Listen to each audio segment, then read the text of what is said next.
Então, vamos falar aqui do hidrocistoma, né? O hidrocistoma, ele na verdade é uma forma cística do adenoma da glândula sudorípara, tá ok? Ela pode cursar com uma lesão única, solitária, ou ela pode cursar com várias lesões. E eu tenho um caso de uma paciente aqui, do sexo feminino, e ela tinha muitas lesões, muitas. Depois eu vou colocar ali no nosso story, no Close Friends, onde é só fechado para médicos, eu vou colocar uma foto dela, tá? Ela tinha muita lesão aqui, mas muita. Ela tinha lesão que chegava a ter 1 centímetro de diâmetro e várias lesões menores também. Então ela tinha lesões grandes e lesões menores. A gente costuma achar que o hidrocistoma ele está presente somente nas pálpebras, porque é a localização mais comum. E mesmo os hidrocistomas, a gente tem uma diferença, né?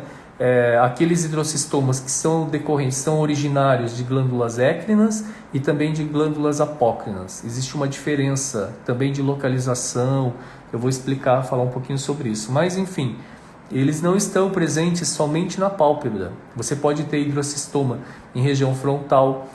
Eu tenho uma paciente que ela tem, por exemplo, seringomas. Eu achava também que seringomas fossem mais frequentes somente em região palpebral. Mas eu tenho uma paciente aqui, inclusive ela é paciente modelo do curso Hands-On, e ela tem muito seringoma na região frontal. Então a gente trata essa paciente dos seringomas tanto de pálpebra quanto de região frontal. E essa paciente que eu falei para vocês que tinha múltiplas lesões, olha, quem é meu aluno aqui do curso online, vocês vão ver lá no módulo 7 de cirurgias, essa paciente que eu estou falando para vocês, eu tenho uma cirurgia da exérese dos hidrocistomas dela. E ela tem tanta lesão que ela veio para o curso online, que eu operei algumas lesões para o curso online. Depois ela veio para o curso Hands-On, tá? Ela já veio em 2 ou 3 edições do curso Hands-On de tanta lesão que ela tem e ainda tem mais lesão para a gente retirar. Então, para vocês verem, é muito exuberante o quadro dela, eu nunca tinha visto. Eu vi alguns casos, assim, alguns pacientes com hidrocistoma, mas não de forma tão exuberante quanto essa moça.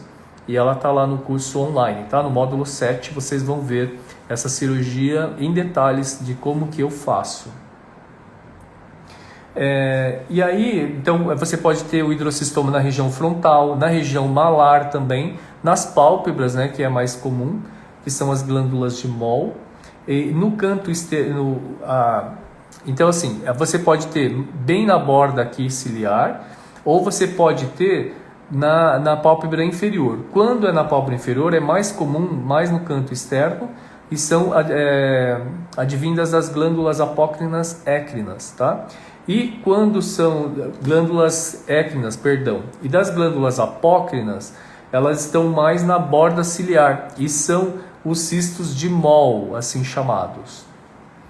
Bom, e aí como que acontece? Por que o hidrocistoma acontece? Por uma obstrução, na verdade, do canal dessas glândulas sudoríparas. E aí começa a acumular essa secreção, né, translúcida, e começa a acumular ali. Então, na verdade, ocorre uma obstrução, que não se sabe se essa obstrução ela é idiopática ou se ela é traumática, tá bom? Então, lembrando, se ela é de uma glândula écrina, geralmente ela comete aqui a borda ciliar. Essa paciente do curso online, que vocês vão ver lá, ela tem bastante, parece que é mais de glândula écrina, porque ela tem bem na borda ciliar muitos hidrocistomas, tá? E a glândula apócrina, ela é mais a écrina na pálpebra inferior e a apócrina na borda ciliar. Bom, vamos lá então. Ela comete mais pacientes do sexo feminino, né? Acima da 4ª década, mas a gente já operou aqui nos cursos alguns pacientes também do sexo masculino. E essas lesões, elas costumam ser recidivantes, tá bom? Então, é importante também você pensar em qual tratamento você vai instituir, porque essas lesões, elas têm essa característica de serem recidivantes. Então, o diagnóstico do hidrocistoma, ele é clínico mesmo, né? Você examina o paciente e você vai ver aquelas vesículas mesmo, translúcidas. Geralmente elas não são tão grandes, né? Elas podem ser lesões únicas, são como se fossem bolhas mesmo. elas podem ser lesões únicas ou múltiplas. E a confirmação é através da biópsia. Você pega a peça e manda para exame anatomopatológico. É assim que você vai fazer o diagnóstico. Então é clínica, mais o exame anatomopatológico da peça. E qual vai ser o diagnóstico diferencial desses hidrocistomas, né? Então pode ser com molusco contagioso, com CBC nódulo cístico, porque tem esse subtipo de CBC que você olha, parece uma vesícula mesmo, né? Que é a lesão o subtipo nódulo cístico. Ele também faz o diferencial com calásio, né? Vocês lembram? Ou também o ordéolo, que é aquela inflamação, fica aquele nódulo na pálpebra, que a gente chama, no interior chamava de terçol. Então aquele calásio, quando aquilo já cronifica, ou ordéolo na fase mais inicial, mais aguda. Então faz diagnóstico diferencial com essas lesões. Ou até com cisto epidérmico, né? Às vezes a gente tem cisto epidérmico na pálpebra inferior e aí acaba fazendo diferencial com isso também, tá? Existem várias alternativas de tratamento para o hidrocistoma.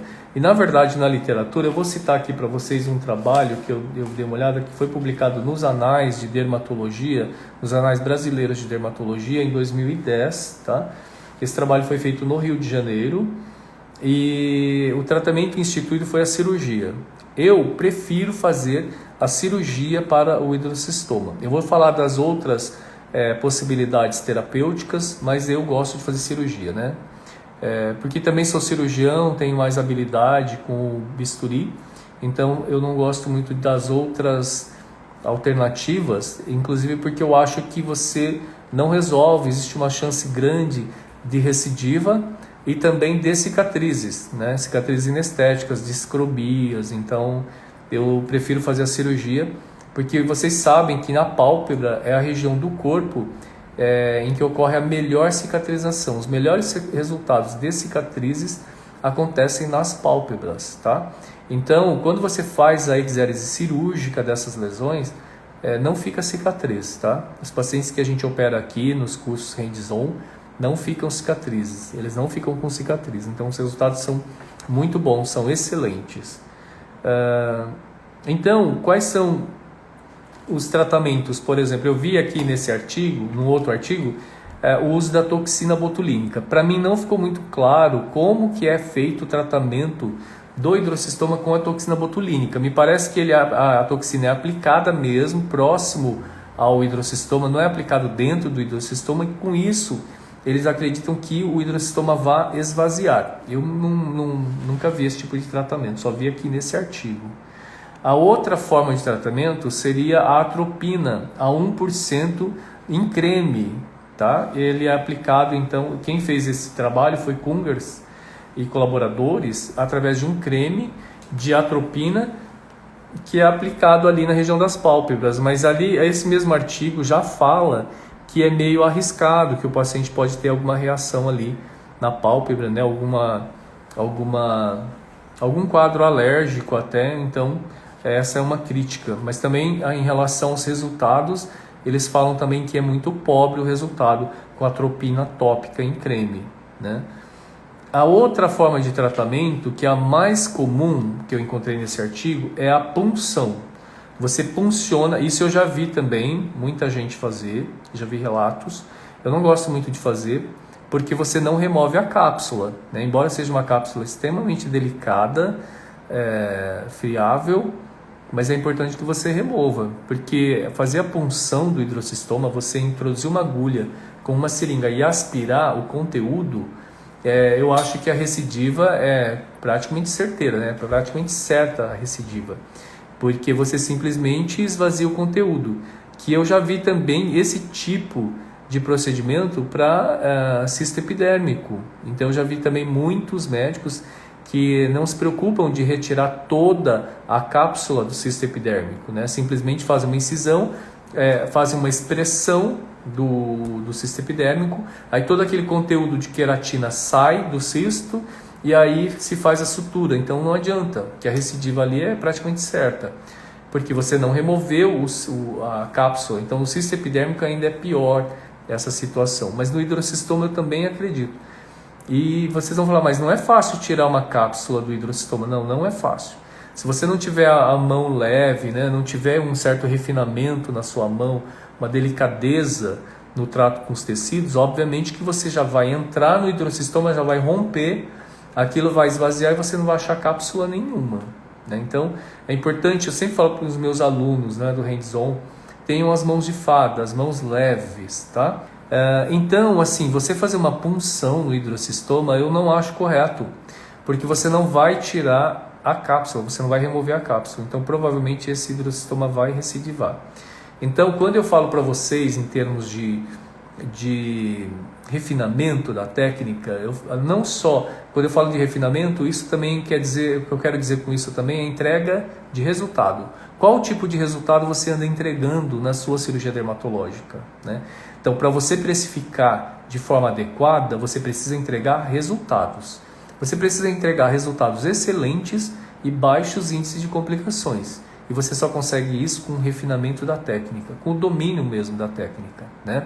E no hidrocistoma é um momento muito importante, porque é uma lesão extremamente delicada e se você não tiver refinamento e delicadeza, você vai romper o hidrocistoma, não vai resolver o problema e o paciente depois vai retornar reclamando da recidiva, tá? Então, nesse momento aqui no hidrocistoma é muito importante esse refinamento, o refino da técnica, a delicadeza. Então, punção não recomendo, tá? Porque simplesmente você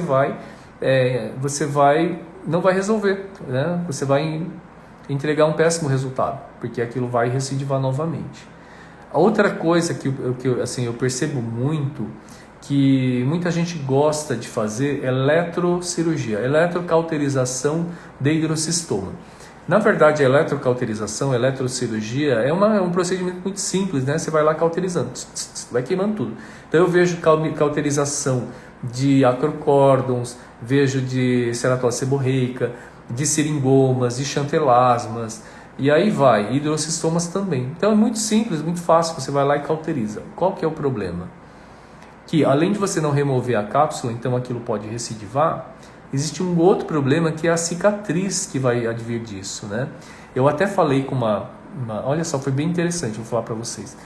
Uma colega minha, ela fez Santa Casa comigo, e isso quase 30 anos atrás, né?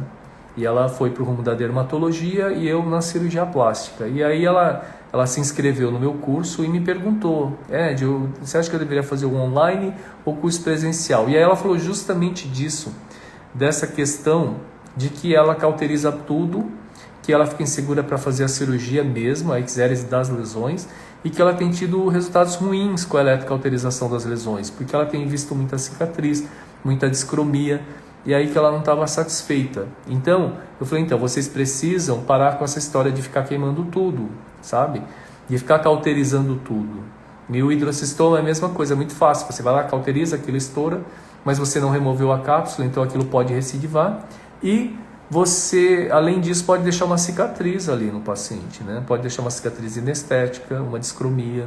Então é muito ruim. E aí como que você vai precificar de uma forma adequada se o resultado que você entrega é ruim, né? Se é muito pobre o resultado que você entrega. Então, quando você quer precificar de forma adequada, você tem que entregar resultados bons, né? E baixos índices de complicações. Então, é por isso que o objetivo desse meu projeto é esse, fazer com que vocês dominem e tenham refinamento da técnica, tá bom? Então, eu já falei aqui, ó, a eletrocoagulação, como que é feita? A pessoa vai lá, cauteriza, claro, anestesia antes, vai lá, cauteriza com o bisturi elétrico, aquilo rompe e acredita que ali já está resolvido o problema, mas eu não acredito. Então, toxina botulínica, eu acho que é pouco, eu acho que o resultado vai ser pobre. O creme de atropina 1%, segundo esse autor aqui, o Kunger e colaboradores, ele mesmo diz que os resultados são muito limitados. A punção é o método mais utilizado, mas também não acredito que isso resolva, muito pelo contrário. O paciente pode ficar satisfeito no começo, mas depois ele vai voltar reclamando da recidiva, tá? Vai ser muito fácil para o médico executar a punção, né? Só furar ali, de repente só fura com a agulha e pronto, esvazia, mas não resolve o problema.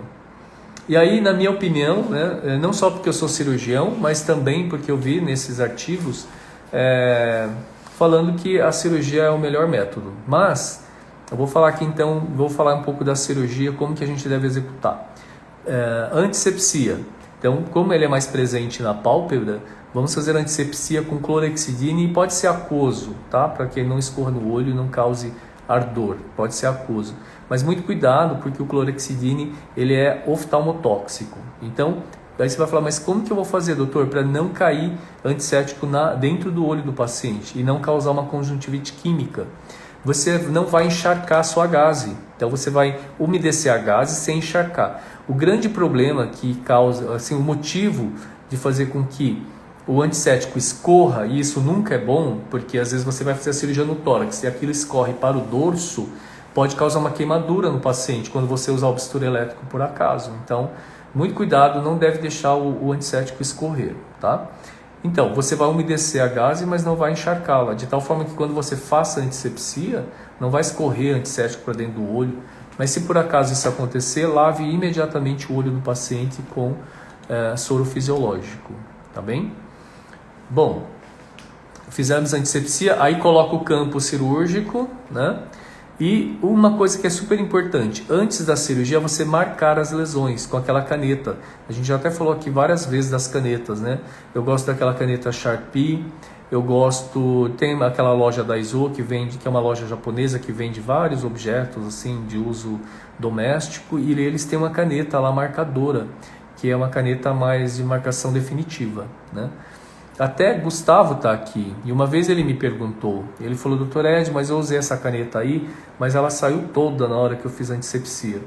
Então é importante que a gente tenha uma delicadeza na hora de fazer a antisepsia também, porque se você esfrega ali com muito vigor, qualquer marcação vai apagar, gente, não há marcação que resista a você esfregar de forma muito vigorosa na antisepsia. Então, a antisepsia é feita com certa delicadeza também. Fora que para o paciente é muito desagradável você esfregar com muita força a gaze ali, tá?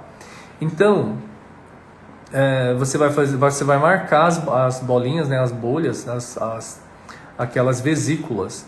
Você vai marcar com uma caneta, você vai decidir quantas lesões você vai remover e vai marcar com a caneta permanente. Tá bom? Depois você faz a antisepsia com o clorexidine aquoso, coloca o campo cirúrgico e vai fazer a anestesia. A anestesia, vamos usar lidocaína com vasoconstritor, tá bom?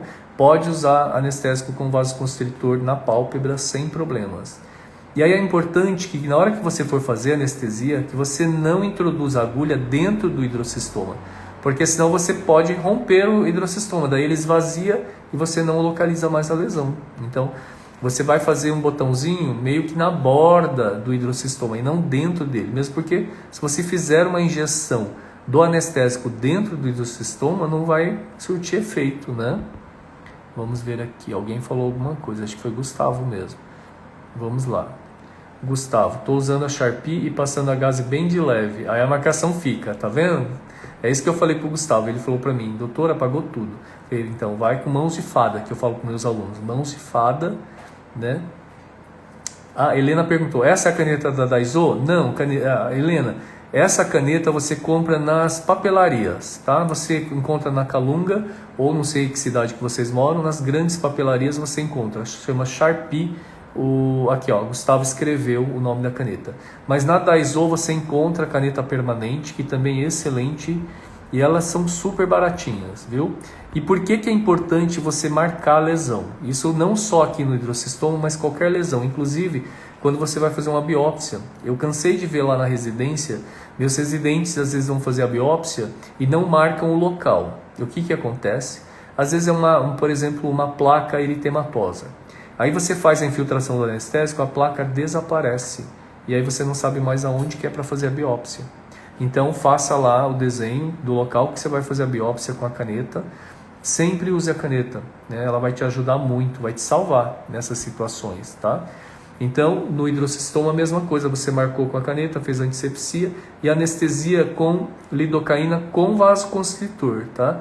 Pode ser naquele frasco de 20 ml, que a concentração do vasoconstritor é de 1 para 200 mil, ou você pode usar aquele tubete que a odontologia usa, que a concentração é de 1 para 50 mil, uma concentração maior, dá um efeito vasoconstritor mais potente, eu gosto mais de usar. Então, em nariz, pálpebra, às vezes aqui a orelha também, eu gosto de usar essa lidocaína com vasoconstritor que a odontologia usa, nessa concentração de 1 para 50 mil, porque é mais potente a vasoconstrição e vai sangrar menos.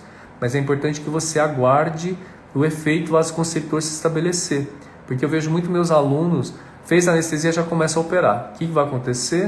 O paciente sente dor e você não aproveitou nada do efeito vasoconstritor, porque não deu tempo de fazer o efeito. Então você opera, vai sangrar do mesmo jeito. Então você deve aguardar os 6 minutos, conversa com o paciente, porque vai empalidecer o local. Aí você percebe que houve o efeito vasoconstritor, tá? Vamos ver aqui. Catiúcia falou, a caneta Texta é muito boa também. Essa é excelente, viu? Essa Texta que ela está falando é excelente. Só que eu tive dificuldade de encontrar. Onde que você achou, Catiúcia, essa caneta? A Sanches perguntou, doutor, usa diluição na anestesia? Não uso. Porque como são poucas lesões, não há necessidade de você diluir, tá bom? Eu só diluo anestésico quando são, às vezes, uma cirurgia muito grande, que eu vou usar, sei lá, mais de 5 ml de anestésico, aí eu diluo 1 para 1.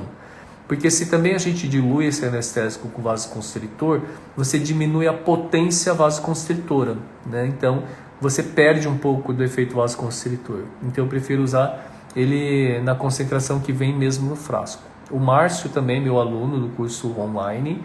A caneta japonesa? Então, Márcio, a Sharpie, ela sabe que eu não sei se ela é japonesa? Mas a gente encontra nas papelarias. A japonesa, que é a da marca Daiso, que é aquela loja de produtos japoneses, você encontra... essa caneta permanente, ela é bem barata. O Gustavo fala que essa Texta tem na Blaymed. Tá vendo, gente? Que é aquela loja que vende materiais médicos. Vende até aquela caneta que é um bisturi elétrico portátil, descartável, na verdade. Então é isso. Sempre use uma caneta, tá? Marcadora. Bom, então fez lá. Então como que você vai fazer a anestesia? Você vai colocar só o biselzinho. Cuidado para não chegar no hidrocistoma, porque senão você vai perfurar o hidrocistoma, vai rompê-lo e depois você não vai conseguir achar o hidrocistoma. Faça lá um botãozinho anestésico e aguarde 6 minutos o efeito vasoconstritor. Aí depois você está autorizado a começar a cirurgia. E aí que é o grande X da questão, porque vocês geralmente vão com um pouco a mão um pouco mais pesada. E o hidrocistoma é a cirurgia que você precisa ter muita delicadeza. Porque se você vai com a mão um pouco mais pesada, você já rompe o hidrocistoma. E mesmo que aconteça isso, assim, não é um grande problema. O importante é que você remova toda aquela cápsula extremamente fininha que ela tem. Então, quando eu estou aqui com meus alunos, eu falo, vamos tentar tirar inteirinha. E é possível remover o hidrocistoma certinho. Como que eu faço? Eu faço uma elipse em cima do hidrocistoma, tá bom? Mesmo que seja pequenininho, faça um fusinho. Aí eu vou incisando a pele com a lâmina 15, bem a pontinha da lâmina assim de leve de um lado, depois eu faço do outro. Daí eu pego com uma pinça, essa pelezinha que eu uso como uma ilha, do mesmo jeito que eu faço para cisto epidérmico, né? A gente já falou sobre isso aqui nas lives, e no curso também, no módulo 7, tem lá a exérese de cisto. Então eu faço essa ilha de pele infuso, pego com uma pinça, e daí eu vou com a lâmina, né? A lâmina 15. Daí assim, a pele aqui da pálpebra é extremamente fina, extremamente delicada. Então, você atravessou a pele e você já não vai aprofundar, porque provavelmente ali a cápsula do cisto já vai aparecer. E depois você incisa do outro lado. Então, do um lado, do outro e assim vai. E aí você vai remover igual a técnica que eu já mostrei para vocês do cisto epidérmico. Só que a diferença é que aqui o hidrocistoma ele é muito mais delicado, muito mais fácil de romper. Tá? Se acontecer de romper, sabe o que você vai fazer? Vai pegar essa mesma pinça, que pode ser até uma pinça de Addison sem dente, você pega lá o cisto e vai passando assim a lâmina bem de levinho, tracionando o cisto. Quando você vai tracionando o cisto, o hidrocistoma, você vai passando a lâmina, vocês já viram vídeos meus aqui, da técnica do cisto epidérmico, e vai puxando e vai cortando, tirando aquelas travezinhas que estão em volta, e aí o hidrocistoma sai inteiro. Se ele rompeu, não tem problema, você pega essa cápsula, ela fica como uma bexiga bem murchinha, bem fininha, branquinha, e você pega essa cápsulazinha aí e vai tirando devagarinho até que ela saia inteira. E sempre lembrar que a gente não pode negligenciar a hemostasia, né? Então, é sempre importante fazer hemostasia. E aqui na região, como é uma região muito delicada, a pele muito fina, coloque o bisturi elétrico numa potência bem baixa e você pode pegar e encostar, pega com a pinça de Addison bem delicada ali dentro e a sua assistente pode encostar na pinça e fazer a cauterização para você na potência bem fininha, tá? Então, é assim que você vai fazer a hemostasia no hidrocistoma. Às vezes acontece das lesões de hidrocistoma delas serem coalescentes, né? Então várias lesões agrupadas. Então nesse caso é melhor você fazer uma elipse que englobe todas as lesões de uma vez. Então muito cuidado para você não fazer uma elipse muito, como que eu vou te dizer, muito larga, sabe? Ela tem que ter esse sentido aqui, né? Então se ela for muito larga assim, o que acontece? Você pode fazer um ectrópio, que é muito difícil de tratar depois. Então, muito cuidado. Então, quando a gente tem vários hidrocistomas assim, é muito comum a gente fazer um fuso bem fininho, magrinho o fuso. E aí, quando você vai levantando a pele, você vai tirando os hidrocistomas, todos saem assim, todos penduradinhos naquela pele. Então, as várias lesões costumam sair juntamente com essa ilha de pele, tá bom? Falando assim, parece que é muito fácil, né? Vocês vão ver lá no vídeo, no módulo 7, como que é essa cirurgia. Não é muito fácil não, porque rompe facilmente. Mas se romper, você vai lá e tira. É importante remover toda a cápsula para que você não tenha recidiva da doença aí, do problema, tá bom? Então, o tratamento, na minha opinião, o tratamento de eleição é a cirurgia. E aí, bom, você removeu lá o cisto, como que nós vamos fazer? Agora vamos fazer a sutura. Então, sutura, gente, em pálpebra, nylon 6 zeros com agulha triangular da plástica, tá? Porque embora a pele aqui seja muito fininha, se você usar uma agulha circular e não triangular, ou seja, uma agulha que não seja traumática, é um pouco difícil também de você introduzir agulha na pele. É um pouco complicado. Então é melhor você usar uma agulha da plástica, um nylon 6 zeros, uma agulha semicircular, tá bom? Então, aí você vai pegar com a pinça de Addison sem dente e você vai dar o pontinho ali e dar um ponto simples mesmo, normal ali, com nylon 6 zeros. A primeira laçada são 2 voltas, depois uma volta e depois mais uma volta. Mas nem todas as lesões de hidrocistoma você precisa suturar, não. Então, é mais ou menos o raciocínio para seringoma. Então, quando você tira um seringoma, você não precisa suturar todas as lesões. Aí você vai falar, mas como assim? Como que eu vou saber? Qual é o critério para eu definir se eu vou suturar ou não esse tipo de lesão? É o seguinte, quando você tirar o hidrocistoma, se ele for pequenininho, uma lesão de 2 milímetros, 3, mesma coisa para os seringomas, você tirou, quando você remove a lesão, faz a hemostasia, aquilo já fecha, você percebe nitidamente aquilo já fecha automaticamente ali. Então você não precisa dar ponto. Você só vai dar ponto se ficar aberto. Sabe ficar uma boquinha aberta, um beicinho aberto? Aí você vai ali dar um ponto de nylon 6 zeros, mas extremamente delicado. Você vai pegar só na bordinha mesmo da ferida. Aqui, extremamente delicada a sutura.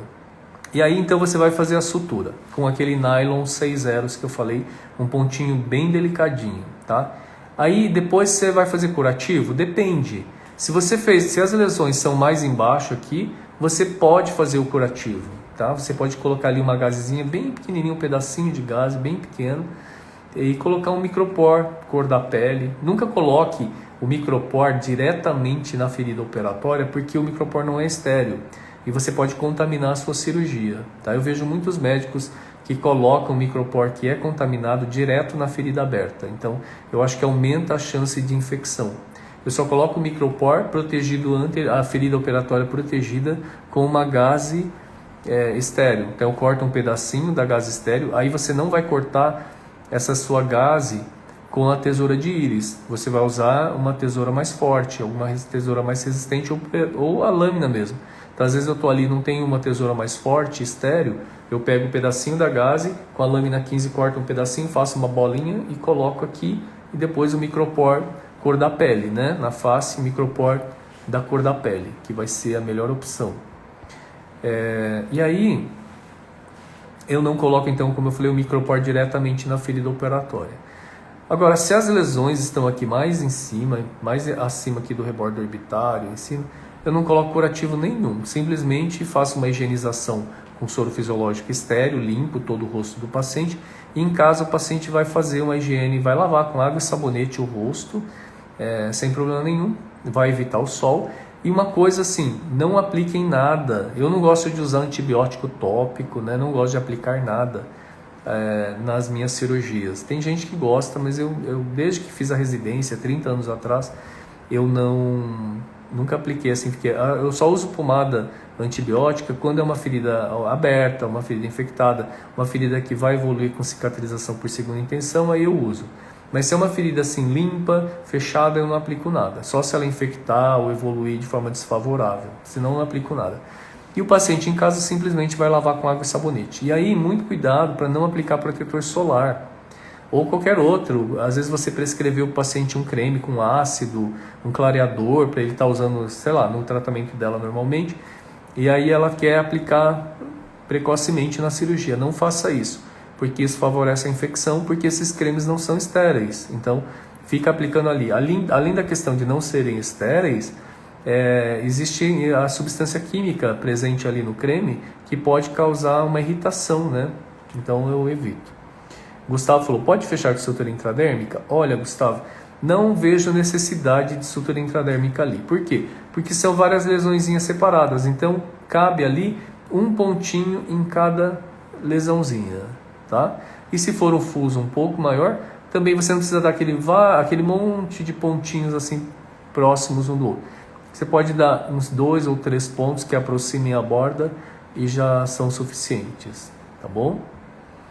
Antibiótico, eu prescrevo às vezes sim, antibiótico profilático, às vezes se são poucas lesões não, são 2 ou 3 lesões não há necessidade, mas se você fez muitas lesões, é melhor você prescrever um antibiótico via oral por uma semana mais ou menos, né, para evitar aí uma infecção, que daí vai ser muito desagradável uma infecção nesse tipo de cirurgia, sobretudo cirurgia estética.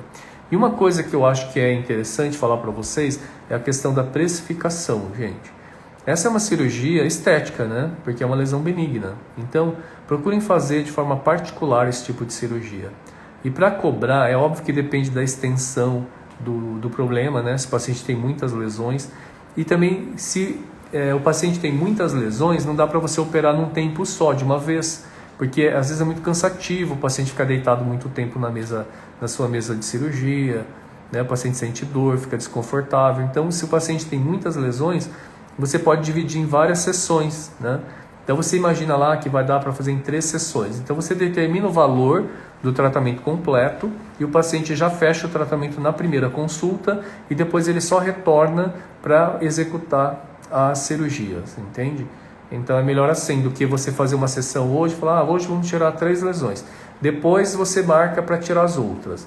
E provavelmente o paciente não vai marcar, porque ele tem intenção de executar o tratamento, começar o tratamento naquele primeiro dia. Então eu sempre falo para meus alunos, iniciem o tratamento no primeiro dia, nem que seja para começar algumas poucas lesões e depois o paciente retorna para finalizar.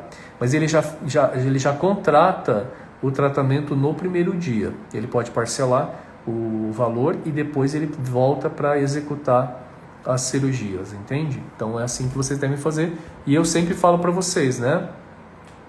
Não fazerem pelo convênio, porque o honorário é humilhante, nem vou falar quanto que é, né? Então, algumas cirurgias vocês podem fazer de forma particular, porque não são, porque são procedimentos estéticos. Então, orelha rasgada, seringomas, chantelasmas, né? Então tem as dermatoses papulosas nigras, ceratoses seborreicas, acrocórdons. Então tem tanta lesão que você pode fazer de forma particular, mas é importante você também saber fazer a precificação de forma adequada, tá?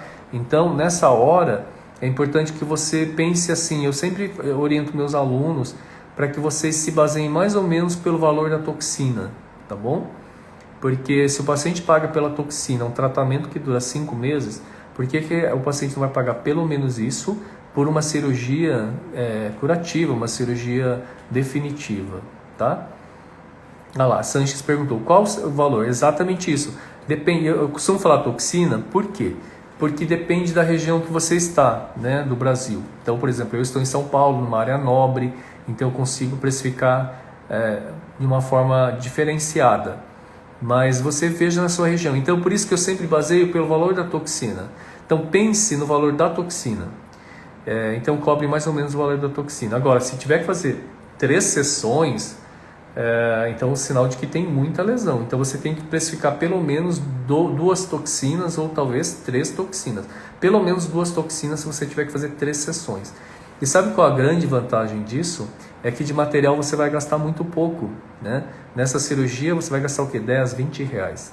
E quando você faz uma toxina, imagina quanto que você repassa para o laboratório do seu faturamento. É quase metade do valor, né? Então uma boa parte do seu faturamento você remunera a indústria quando você faz um procedimento estético, né? Com bioestimuladores, ácido hialurônico, toxinas, tecnologias. E a cirurgia dermatológica não. A margem de lucro é altíssima, tá? É isso mesmo. Então, gente, eu queria agradecer. Então, aí quando vai usar o protetor solar? Vamos aplicar protetor solar passado pelo menos uns 10, 15 dias, para não corrermos o risco de uma infecção ali no local, tá ok? Essa é uma cirurgia bem tranquila de fazer e vocês devem aproveitar, porque é uma boa forma de vocês aumentarem o seu faturamento, tá ok? Gente, mandem para mim sugestões de live, tá? No meu direct, que é bem interessante, porque essa foi uma live sugerida por vocês, um assunto tão interessante, né? Então, eu gostaria que vocês sugerissem mandando um direct para mim, tá ok? Então, gente, queria agradecer a presença de todos. Aguardo as sugestões de live de vocês. Toda quinta-feira, 19 horas, estamos aqui para uma live para vocês. Até mais, então. Obrigado. Tchau, tchau.